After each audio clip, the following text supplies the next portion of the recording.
Bienvenidos al segundo capítulo de Hablemos un poco. Mi invitado de hoy es Ariel Rebollo, CEO y cofundador de Movi, una startup boliviana de movilidad eléctrica. Ariel es de esas personas que mezcla ingeniería, negocio y propósito, y hoy está al frente de un equipo que apuesta por hacer innovación desde Bolivia. En este episodio hablamos de cómo nació Movi y de las decisiones que marcaron el inicio del proyecto, de si realmente es tan importante tener un título para entrar o crecer en una startup, y de todo lo que Ariel descubrió en Silicon Valley sobre mentalidad y construcción de proyectos. Si alguna vez te preguntaste si estudiar es la única ruta o si de verdad se puede emprender en grande desde Bolivia, este capítulo es para vos. Así que acomódate y hablemos un poco con Ariel. El día de hoy estamos con un invitado muy especial. Estoy con el querido Ariel, que es un referente del mundo de la startup de Bolivia. Y bueno, la verdad que es un episodio muy esperado tanto por mí como para ustedes, porque yo lo venía buscando a él desde hace rato por LinkedIn. Estaba haciendo un like de, no sé, buscarlo o poner un posteo y alguien lo conoce para pasarle el número. Y bueno, aquí estamos con el querido Ariel. Gracias, Lili. Bueno, nada, feliz de estar acá y hablar un poco de tecnología y startups. Súper. Y bueno, la verdad que el enfoque de este programa es que si bien vamos a hablar igual de startups, igual quiero como que hablemos más chill, más relajado, como tus anécdotas.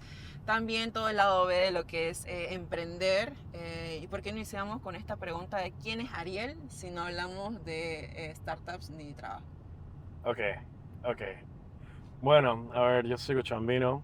eh, Mi familia viene del mundo industrial. Hace 55 años que desarrollamos productos como para panaderías, para laboratorios, para hospitales. Y nací entre aceite y tornillos, así que, digamos, soy, Ingeniero. soy muy industrial. No soy ingeniero, soy financiero. Ah, ¿sí? Sí. Y, y bueno, digamos, la cruz y maldición fue que al tener una familia tan de industria y demás, como empecé a trabajar muy joven. También la competitividad en mi familia es muy alta, así que es como siempre queremos ser los mejores. Y con mis hermanos, bueno, al final terminamos siendo tercera generación. Yo soy el más chico de mis hermanos mayores. Ujú. Tengo un hermano menor más, pero él es más de marketing. Y bueno, a los 10, no, 15 años ya empezamos en la fábrica. Yo estaba en Cocho todavía, era un chico un poco rebelde. Entonces, como a modo de castigo, mi padre dijo, bueno, te vas a la fábrica, vas a trabajar con nosotros, vas a ocupar tu energía. Y bueno, al final Ajá. terminamos Castigo chambeando allá. premio. Sí, como un castigo y premio. Ajá. Porque me encantó, la verdad que ¿Con paga o el plato de comida era la cero paga? paga. ¿Tu No, almuerzo era, favorito? claro, porque que no me castiguen en la paga. Y bueno, al final, Ajá. no, sirvió muchísimo porque me pusieron un desafío grande que era, mira, tenemos estos productos, andate a la calle, andate a cada restaurante, cada hospital, cada lavandería, Oh, cada panadería a vender máquinas. full habilidades Y yo, sociales no ahí. tengo idea cómo vender máquinas. Bueno, vas a aprender. One year que no vendí una sola máquina. Pero ya me conocía a todos los dueños de Ah, ya entregaste el restaurantes. speech igual. Sí, ya tengo un pitch Ajá, mucho mejor. ajá. Ya había, digamos, visto cuáles eran los problemas regulares que todos tenían, los mínimos comunes. Y al final terminé vendiendo las primeras máquinas como al cumplir 16 años. Wow. Y me empezó a ir bien. O sea, no ganaba nada, pero digamos, me iba bien porque vendía máquinas.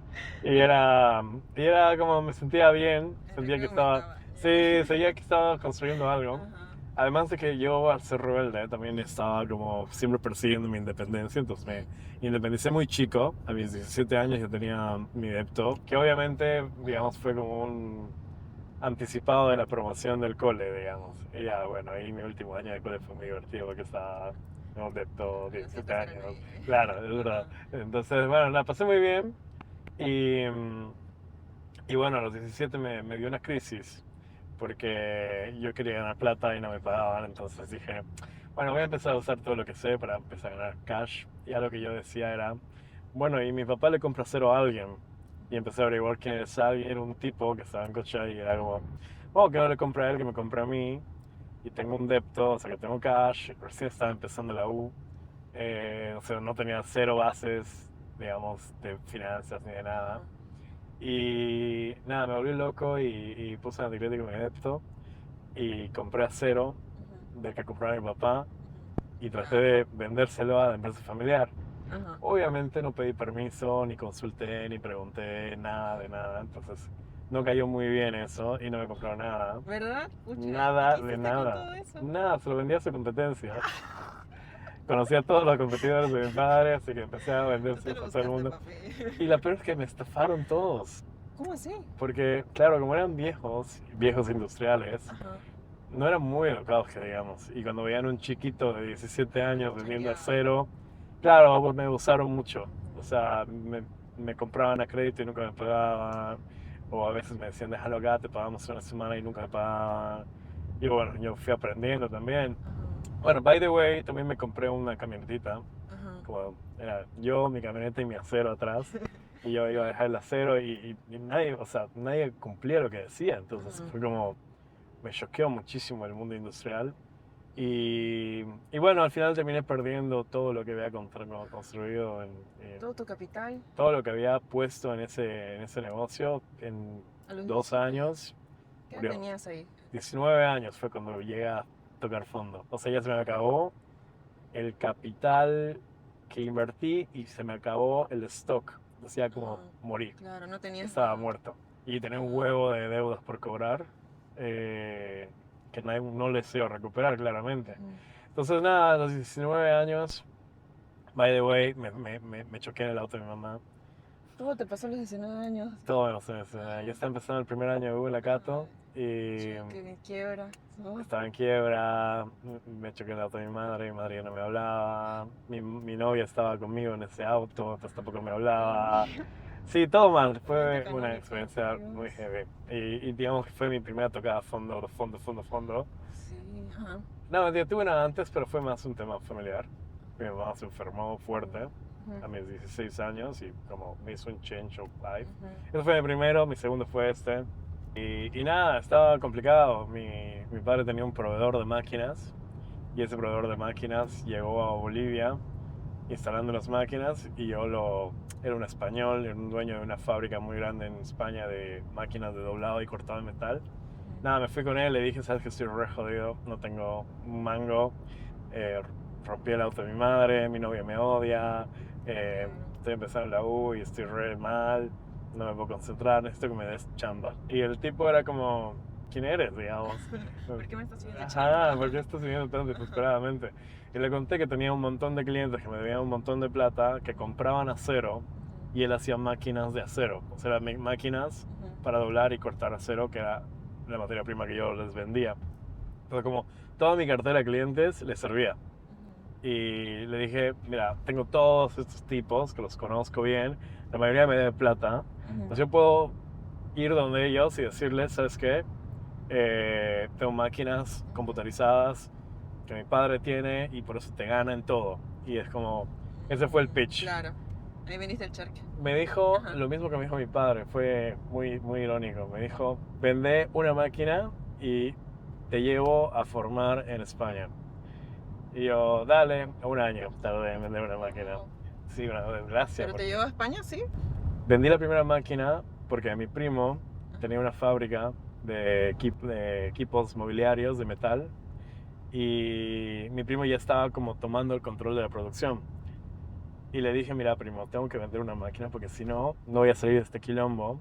Así que todo lo que pueda llegar a ganar por vender esa máquina es tuyo y yo te pago encima. Y él era como, para ti es convencer a tu viejo de comprar la máquina. Y bueno, fue como todo un tema y obviamente no solamente por buen tipo, ¿no? También le servía la máquina. Claro. Pero digamos que persuadimos a mi tío. Ya. Al final terminamos persuadiéndolo formalmente, compraron la máquina y le dije, bueno, ya lo logré, ahora sí, llévame y capacitame, porque yo estaba en pepas, no sabía cómo funcionaba la máquina. O sea, yo estaba haciendo finanzas, no tenía idea ¿Ahí de... seguías con 19 años? Ya tenía 20 años. Como que tu tercer año de U por ahí, segundo año. Estaba en mi segundo año de U, sí. Bueno, entonces me lleva, yo como era la católica, convalido allá, y estoy como 9 meses en España. Bueno, él me puso en su fábrica, literalmente yo vivía en su fábrica, y me enseñaba todos los días sobre procesos industriales, fabricación, equipos, digamos, de paso, siempre salía con él de viaje a diferentes plantas y él me enseñaba cómo vender, era un crack vendiendo, era un español que parecía gaucho, siempre decíamos así con mi hermano, Sí, era como un gaucho español, Tenía bien la garganta. pero impresionante. Me acuerdo que una vez nos subimos en su Jaguar y nos fuimos a Sara y hablamos con el Marcio Ortega para hacer toda la producción Con el de Sara. Sí. Wow. Y hicimos toda la producción para hacer sus equipos de ropa, sus colgadores, que eran metálicos, entonces se usaban las máquinas que yo vendía para hacer eso. Y estábamos con el tipo ahí, sentados, comiendo una paella, digamos, era una locura. Viví cosas muy locas muy temprano. 20, 21. Sí, 20. Y bueno, ya después de que me dijo, estás ready, volvete. Y volviendo, yo ya, digamos, le metí fuerte, pero ya tenía todo el playbook, ya sabía cómo hacerlo, entendía bien de las máquinas, entendía bien el proceso de venta. O sea, en B2B estaba en mi prime, digamos, con un gran mentor. Así que empecé a vender como loco, empecé a vender máquinas. Vendimos un año como 16 máquinas, cada máquina valía $100,000, era una locura. Estoy muy orgulloso de haber industrializado tecnológicamente la industria de metalúrgica en Bolivia. Si no pasó nada en los últimos 3 años, deberíamos ser responsables del 80% de las máquinas automáticas de metal en Bolivia. Y bueno, a mis 24, literalmente tenía todo lo que un chango de 24 años quisiera tener. Tenía un buen coche, tenía varios coches, Habías formado toda tu vida. tenía un montón de gente trabajando para mí, ya estaba terminando la U, o sea, estaba súper tranquilo. Y bueno, después de que me mandó como country manager de Bolivia, me dijo, ¿sabes qué? Estás muy bien, te vas a volver continent manager. Entonces, mi trabajo era literalmente que me llegaba una notificación a mi mail de un tipo random en algún lugar de Latinoamérica que decía, necesito una máquina. Yo tenía un vuelo, me iba para allá, todo pagado, Esa es la estaba expansión. ahí.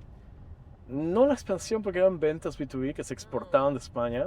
Entonces yo solamente iba a hacer una venta, pero era como me llegaba la notificación, me decían cuándo viajaba, yo llegaba, me veía con la empresa, analizaba su producción, hacía unos cuantos planos, le mandaba una propuesta y cerrábamos el deal.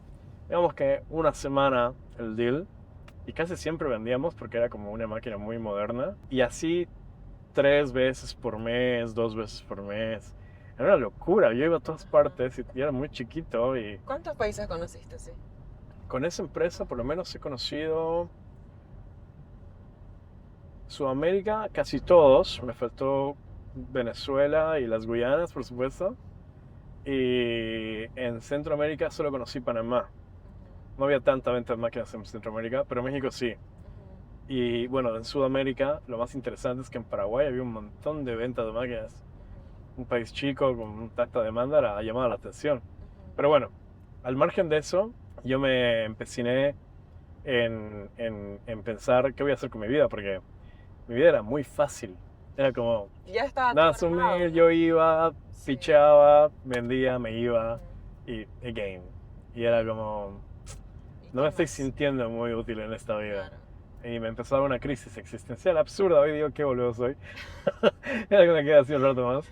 Pero en ese momento me dio una crisis existencial durísima. Como que, ¿en qué estoy aportando al mundo así? Sí, era como, le estoy haciendo máquinas a personas Ikigai. que quieren hacer cosas increíbles. Porque Ajá. había un tipo, por ejemplo, que me había comprado unas máquinas para hacer unos carros de basura. Pero su proyecto era hacer como 500 carros de basura y resolver el problema de la basura de su país. Y era como, yo quiero hacer eso. Y no lo podía hacer porque yo no era el que estaba comprando las máquinas. O sea, como que un propósito más allá de solamente ver Ajá, ajá. No, el impacto, ¿no? En la vida. sí, y era como, o sea, todo lo que estoy haciendo lo sé yo y mi círculo cercano, pero jamás me van a reconocer por nada. O sea, no voy a ser más que un vendedor de máquinas en este mundo y eso no es cool. No me gusta. Y bueno, al final terminé conociendo a muchos clientes, entre ellos clientes de automotriz. Entre ellos estaba José Carlos de Quantum, que lo conocí, que tuvimos algunas operaciones de máquinas. Ajá. Y él estaba loco también, obviamente. Él hacía unos equipos de minería para Potosí. ¿Qué año fue eso? ¿Lo de cuánto? 2016, maybe. 16, Como hace 17. 9 años, 8 años por ahí. Unos Sí, 8 sí. años, sí, 8 años. Me acuerdo que fuimos a Potosí, viajamos juntos, estuvimos ahí viendo las minas. Él hacía esos carros mineros, entonces él le ponía motorcitos a los carros mineros y era como, ya los podías automatizar y dije, oh, qué interesante esto. Y bueno, al final en una conversación con una pizza en medio de Potosí, era como, Lo che, más hagamos, casual, hagamos hagamos autos. negocios. Y yo estaba justo en ese Creamos una momento, empresa. ajá, y era como, yo estaba justo en esa debilidad de que Ajá, tenía que hacer algo y ajá, le dije, let's do it, hagámoslo, obviamente. ajá. Eh, Me acuerdo que lo empezamos a planear, luego viajamos a China, ahí vimos un montón de cosas, se sumó otro socio. Fue divertido, fue divertido. Obviamente mi jefe estaba súper enojado porque yo sabía que me estaba distrayendo. Estás con los dos. Estaba todavía en exploración Ajá. de los dos. Ujú. Ya cuando decidimos ya vamos con todo, yo agarré todo el capital que tenía, literalmente. Pum, apostemos. A mi jefe, che, renuncio. Me odió, pero me odió mal. Mal. O sea, fue como que, hola, chao, me voy Rompí hoy día. relaciones. Sí, no debía hacer eso. O sea, hoy lo reconozco. No debía haber hecho eso, pero estaba emocionado en ese entonces. Ajá. Creo que creía que era todo era all in, digamos, Ajá. y nada. Y sabes que me llama mucho la atención algo que decías que vos estabas en la universidad, pero a la vez igual estabas trabajando y demás. Pero, o sea, pasa que creo que hay esto de que en el mundo startup hay mucha, o sea, mientras más joven entres, mejor, ¿no? Y Sí. como que algunos igual dejan la U. ¿Vos crees que la U es necesaria? ¿Qué opinas al respecto? Interesante. Bueno, yo egresé de la U, no hice mi título provisional y esas huevadas, digamos. Tampoco hice mi tesis, así que, digamos, a mí me sirvió todo. Estoy haciendo una tesis ahorita. Lo que pasa es que yo soy enemigo de la burocracia, entonces como que me parece demasiado innecesario tener que ponerle tanto tiempo a eso. Cuando tú ya tienes Tanto toda la proceso. base, porque al final lo que vas es a buscar la U, es tener la base. Entonces, bueno, obviamente para ocupar cargos políticos, ocupar cargos muy corporativos, requieres ese título, pero en el mundo startup yo lo que menos pregunto es un título profesional. Solo quiero saber si has estudiado algo. ¿O qué has hecho, no? Como que más experiencia. Ajá, y si estudiaste algo mejor, pero demostrarlo en cancha, digamos, porque de nada sirve la U, salir de la U y no haber aprendido nada. Y ahí conozco mucha gente que salió de la U y no aprendió nada. Entonces creo que la U es un muy buen almacén de conocimientos, pero no creo que sea un validador de absolutamente nada.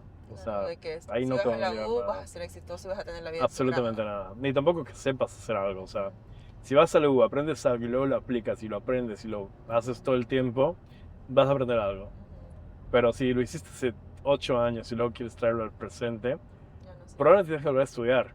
Entonces es como, da igual. De todas formas, a mí me sirvió mucho la U porque yo estuve montando mi empresa de representaciones de máquinas a la par de que estaba estudiando. Entonces, como Claro, estabas haciendo lo iba a mismo. la U y el mismo día que me enseñaban algo lo aplicaba y era como, wow. Claro, o sea, ahí sí realmente aprendías Súper bien. todo, porque claro, en la Súper bien. universidad es tan teórico que a veces Sí. es más de memoria que te lo Sí. sabes, ¿no?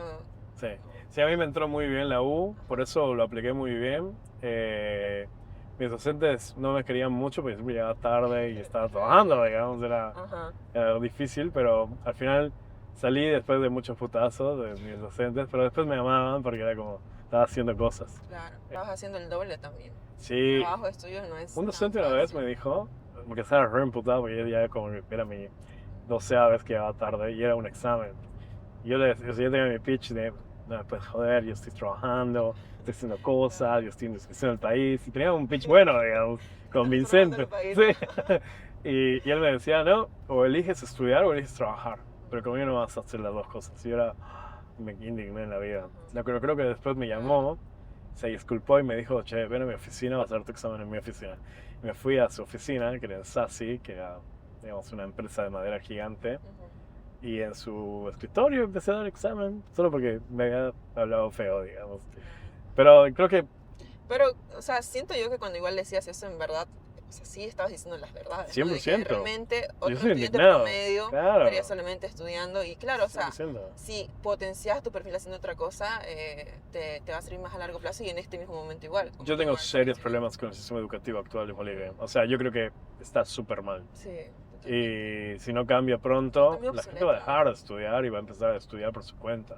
De hecho, conozco mucha gente que estudió algo y no sirve de nada y empieza a estudiar otra cosa empíricamente con Platzi y le va muy bien en eso. Y no le va bien en lo que estudió en la U, digamos. Sí, no, y además que igual, o sea, comparas los precios, ¿no? Yo quería hacer un Absolutamente. diplomado en BI, quería aprender BI y me voy a una universidad, no voy a decir el nombre, pero era como que un precio de 5.000 así y yo como que, wow, o sea, es eso, o sea, no me hacía, ¿no? Y luego lo busco en internet, en domésticas, si no estoy Ya, mal. sí, doméstica, $5, buenísimo. yo, Sí, de tremendo. una, o sea, me ahorraba toda ¿Y esa aprendiste? plata y aprendía. Es que es lo Aprendía. máximo. Yo creo que los cursos Claro, y son lo online mejor son era que brutales. era mi horario, ¿no? O sea, obviamente ahí es mucho la responsabilidad que cada uno tiene, ¿no? Consigo mismo, porque de nada te sirve comprar el curso y dejarlo ahí, o estar avanzándolo y, no sé, estar chateando y demás. O sea, realmente uno tiene que ahí ponerse las pilas, pero realmente a comparación de la universidad, que pagabas mucho, Claro. me servía, ¿no? Nosotros ahora hemos empezado un programa de cultura muy fuerte, Ujú. donde estamos invirtiendo un montón en el equipo. Y todos hemos entrado en un programa de IDP, de Individual Development Program, y estamos con una persona que ahora está full time enfocándose en que tenga los cursos correctos, en ayudarte con los cursos correctos, darte otros paquetes de otras cosas, algunas un poco más caras seguro, pero como que te da como un plan de carrera independiente nuestro. Y ahora yo estoy formando a mi equipo a donde quiero que vayan, pero bajo una currícula que yo y mi equipo Claro. controlamos y sabemos que realmente son cosas útiles. Entonces lo hacen, lo implementan al mismo tiempo, entonces estamos súper emocionados. Oh. Acaba de empezar, yo creo que unos 6 meses te voy a decir qué tal nos está yendo. Vos que ya has emprendido, ya estás bastantes años emprendiendo y has tenido startups aquí en Bolivia, ¿qué crees que ha sido lo más difícil o qué crees que son los mayores retos de tener una startup acá en Bolivia? A ver, yo no sabía que era una startup hasta Mobi. En realidad, cuando hicimos lo de Quantum en una primera etapa, estuvimos muy poco tiempo. Yo hice el lanzamiento acá en Santa Cruz y después me salí de Quantum para emprender en Mobi y me mudé a Santa Cruz. Y mi idea era no hacer una startup que se llame Mobi, sino mi idea era quiero desarrollar motos para repartidores. Ese era mi mindset del 2019. Y fue porque lo conocía a Juan Pablo. No, Juan Pablo. Quantum ya lo había conocido, ya había entendido cómo era la compra-venta de autos y todo el supply chain y todo lo que requería eso. Cool, pero no lo suficiente. O sea, cool. Terminó de cerrar. Sí, yo quería algo que tenga un poco más de tech, un poco más de construir cosas que no existen. Entonces era como, conocí a Juan Pablo manejaba pedidos ya en ese entonces y tenía un montón de riders y cuando hablaba con él era como, wow, qué loco esto de pedidos ya, digamos, no tenía idea que tenía tanto growth. Y bueno, al final charlando, él fue mi mentor de startups, o sea, yo no tenía idea que era startup hasta que lo conocí y él me explicó, eso es una startup, así funcionan, de esta forma se hacen. Y como yo soy tan intenso, dije ya, ok, full time, me mudo a Santa Cruz, literalmente me mudé, pasaron los problemas políticos de que sacamos a Evo. Claro, sí, pues lo del paro, Ajá. todo. Y yo dije ahí, ok, es mi momento, me voy, me fui acá, yo había salido de Quantum, no había tenido una devolución de shares, entonces como que ese cash se quedó estático y estaba sin capital en Santa Cruz, en una ciudad nueva, sin contactos, sin gente, sin nadie. Con paro encima. Con paro encima, y luego vino pandemia, o sea, fue súper complejo, pero fue súper divertido también porque lo único que podía hacer era estudiar y aprender y capacitarme y formarme. Entonces desde que llegué en septiembre 19 hasta más o menos enero, febrero, antes de que empiece pandemia, me dediqué como a solamente estudiar qué es una startup, para qué sirve, cómo funciona, cómo hacerla bien, cómo no hacerla bien. Todos los libros sabidos y por haber me los comí. Startup. Todos. Zero to One, todos. Al final como que ya me sentía mucho más preparado Y le dije a Juan Pablo, che, hagámoslo de una vez. Y empezamos a montar Movi con el criterio que hoy tenemos, que era hacer un producto para repartidores, porque estaba muy descontrolado el mercado de repartidores. Me gusta siempre pensar que es un antes y después de lo que fue Remax, por ejemplo. Remax, cuando se volvió Remax, el negocio inmobiliario cambió para siempre. El realtor que hoy conoces, si no está en una inmobiliaria como Remax o como Century 21, está haciendo tonterías, porque hacerlos por su cuenta solo es absurdo. No lo va a hacer, no tienes ventajas, herramientas. Entonces, Movi es lo que antes no existía y lo que pronto será como Remax. Movi va a ser el lugar donde una persona que quiera trabajar en Gig Economy Last Mile pueda acudir y tener todas las herramientas, incluyendo la moto, incluyendo los perks, incluyendo el trabajo, las vinculaciones y todo. Ese fue el sueño y sonaba súper cool. Vimos las métricas de riders, eran millones de riders en Latinoamérica. Dijimos, wow, esto está súper cool. Le empezamos a dar todo y llegó pandemia. Así que a partir de ese momento yo recién supe que era una startup, pero lo hice empíricamente. No solo empíricamente, lo hice tal cual te decían los libros. Tipo, vamos por la pre-seed, vamos por el Friends and Family, invertimos 85.000 entre los tres, o sea, todo era acorde al fucking libro. Era como, vamos a hacer todo tal como dice. Lean Startup. Lean Startup, sí. Lean Startup fue lo que más me ayudó porque era muy completo.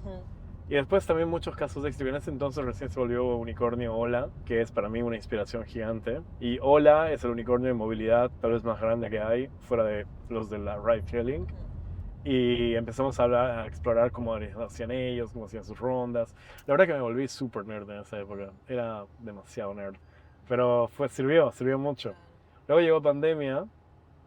Y en pandemia empezamos a hablar con nuestros primeros inversores.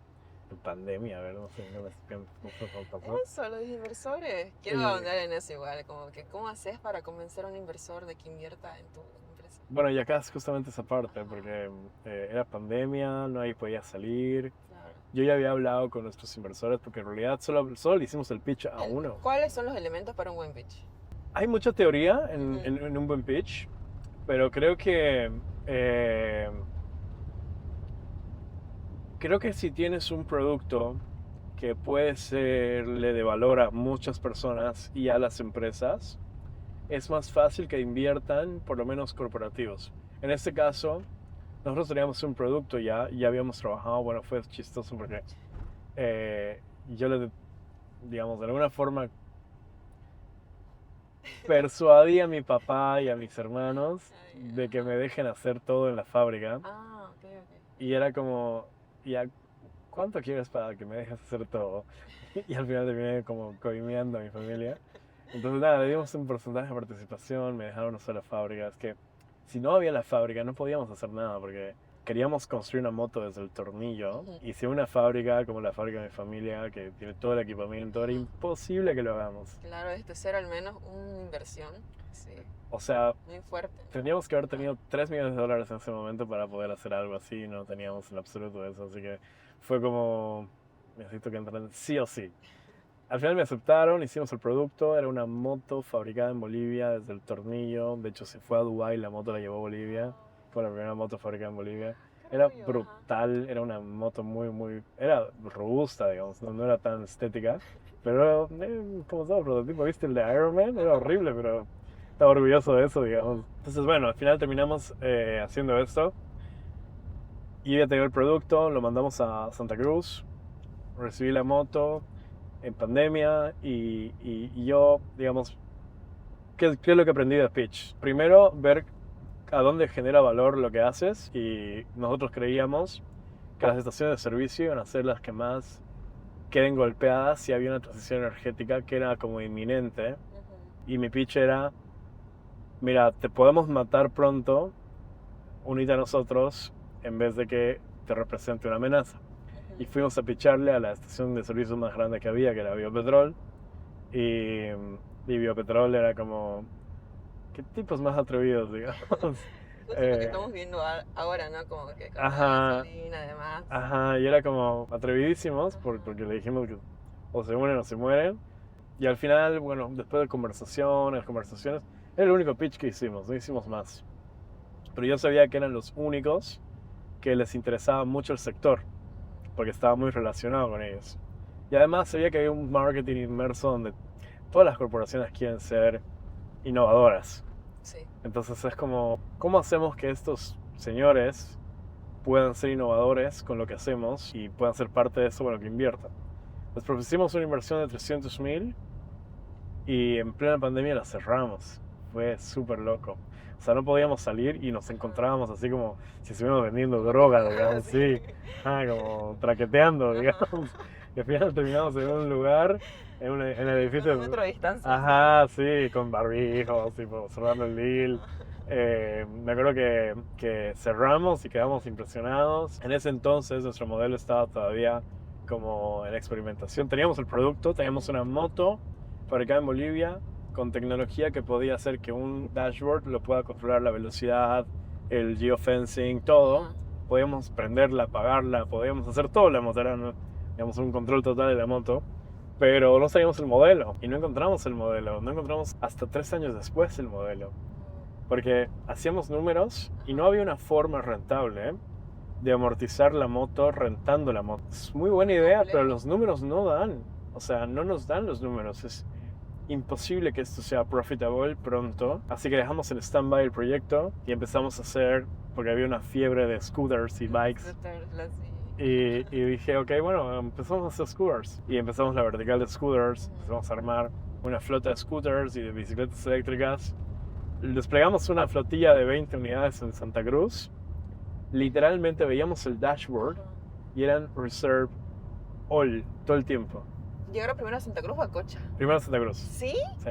Yo estoy segura que la primera que vi fue en Cochabamba. Puede ser. En la Avenida América, sí, tengo ese recuerdo súper claro, porque fue como que había llegado de tiempo a Cochabamba, lo que te contaba antes, que llegué de tiempo a Cochabamba y vi como todo así bien americano, o sea, como que se me hacía tan innovador. Sí. Fue mi primer recuerdo de las scooters, que fue en Cocha. No, primero fue acá, de hecho fue Ajá. en todo el sector de Biopetrol, o sea, era como solo el norte de la San Martín y fue súper bueno, o sea, la gente estaba loca, le gustaba mucho, reservando, o sea, no teníamos capacidad, todo estaba reservado todo el tiempo, teníamos toda la flota alquilada en todo momento, era como wow. Queríamos muy buena atracción, así que dijimos, bueno, hay que levantar más plata. Era un genio para el fundraising, era como súper loco, era intenso con el fundraising. Entonces como que me explicaba cómo tenemos que hacerlo, armaba el plan conmigo, yo me iba a buscar inversión, pero estaba súper bien coacheado por él. Bueno, entonces al final terminamos buscando más inversión, captamos una inversión adicional y ahí levantamos nuestro primer millón. 2021, que cerramos con un follow-on de Biopetrol más una inversión de Kiefer y muchos ángeles que se metieron. Fue el primer millón levantado por startups en Bolivia. Una valuation de 5 millones, fue muy loco. Dejaron un legado. Sí, estábamos orgullosos, pero después tuvimos muchos errores. Me contabas hace un momento que vos estuviste en Silicon Valley. Sí. Contanos a todos cómo es esa experiencia. Es que yo creo que, no sé, uno piensa en Silicon Valley de verdad que cree que hay autos volando, o sea, otro Y un mundo. poco, sí.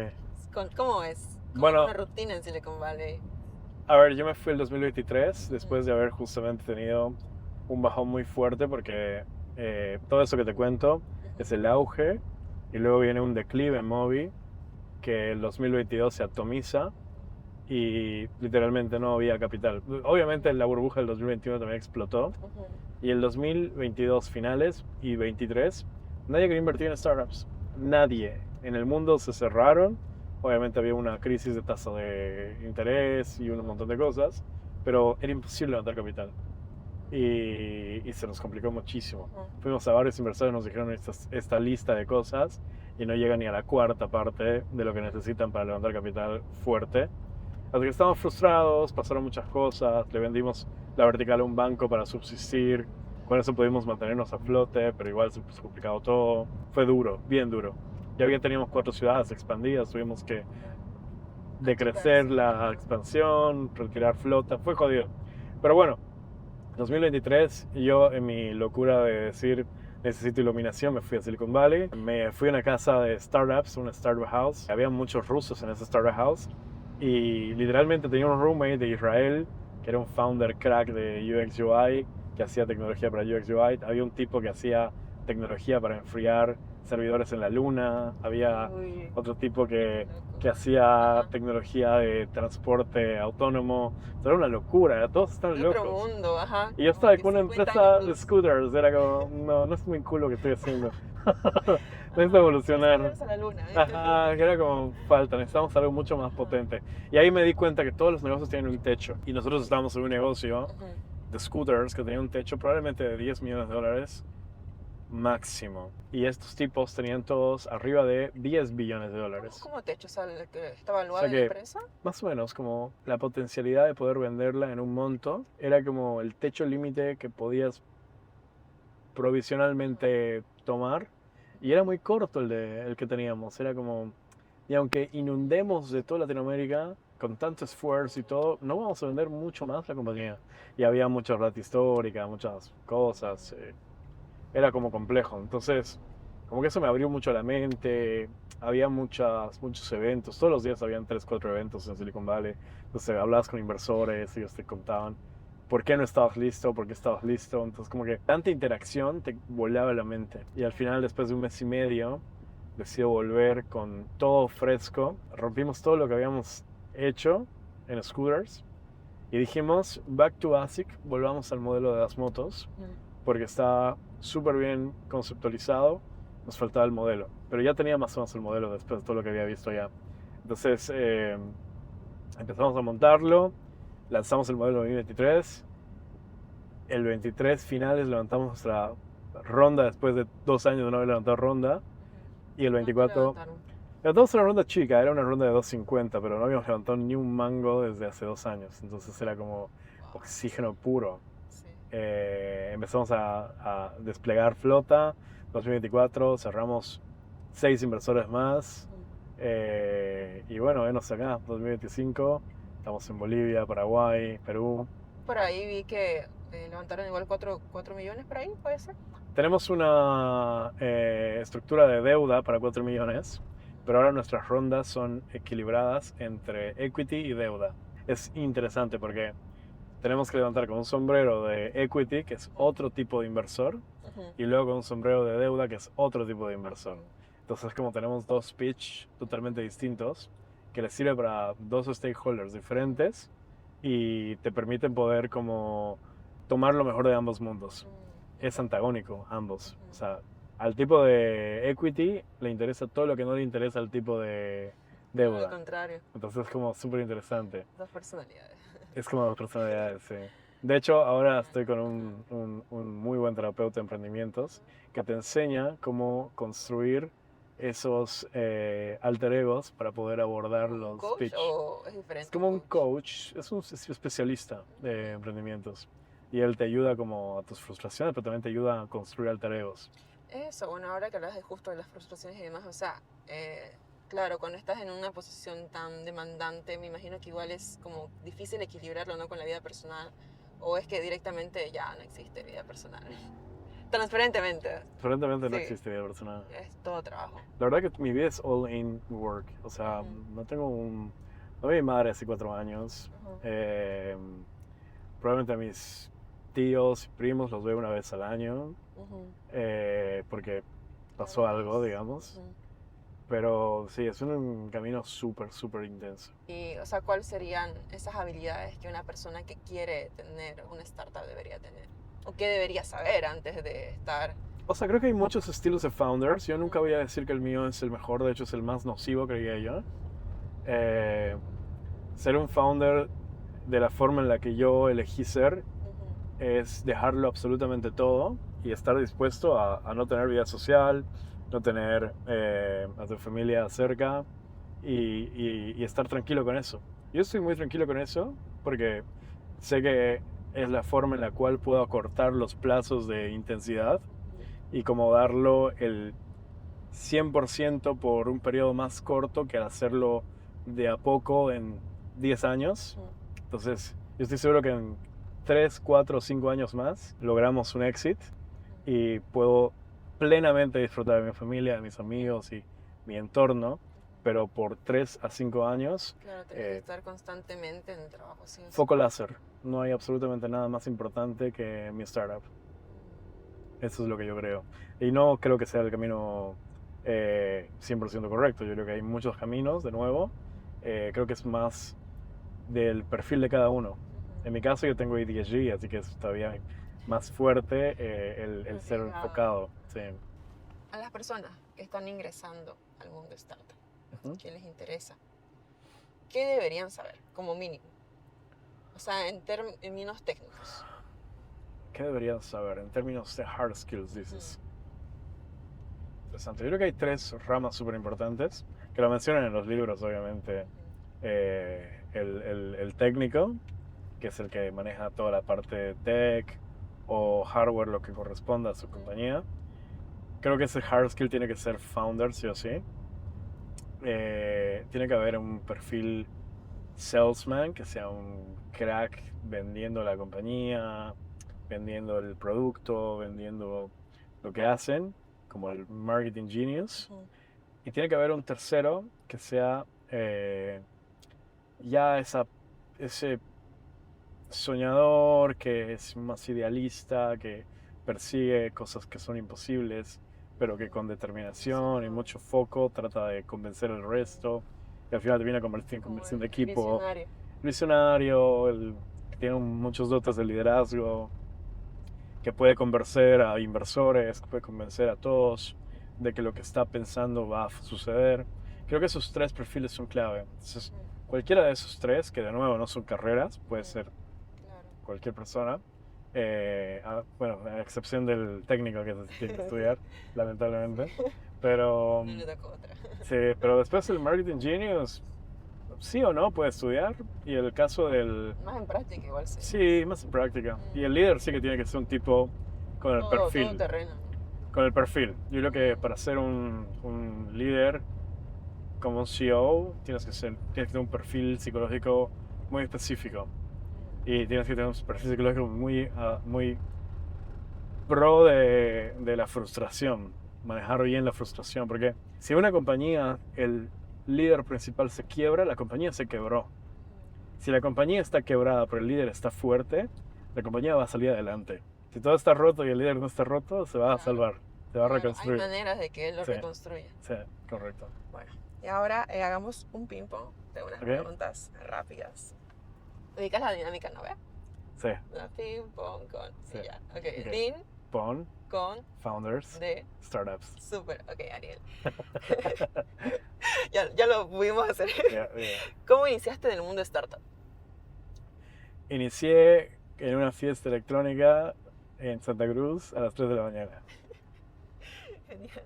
¿Qué te da cringe del mundo startup? Me da cringe los que creen que pueden hacerlo part-time, ¿Por qué? porque es un full life job. Tu frase típica en reuniones. Validemos. Válido. Un libro o podcast que te marcó. 0 to 1. ¿Sabes que hay una página al fondo, ¿no? A lo último que te dice, si tienes una idea, escribe a la... Sí. ¿Lo hiciste? No. Ok, vale la honestidad. Un hábito que cambió tu vida. Zero carb. ¿Cómo? Cero carbos. ¿Sí? Sí. ¿Nada? Nada. ¿Desde cuándo? ¿Cómo Sí. se aplica Hace eso? más de 1 año y medio. Wow, qué difícil. No sé si podría. ¿Cómo describirías un día perfecto? Wow. Yo creo que un domingo desconectado en algún lugar de la naturaleza y con todo en orden. Sin ningún mensaje de algo pasó. Cero. Sí. Súper. Algo que pocos saben de vos. Lo que pocos saben de mí.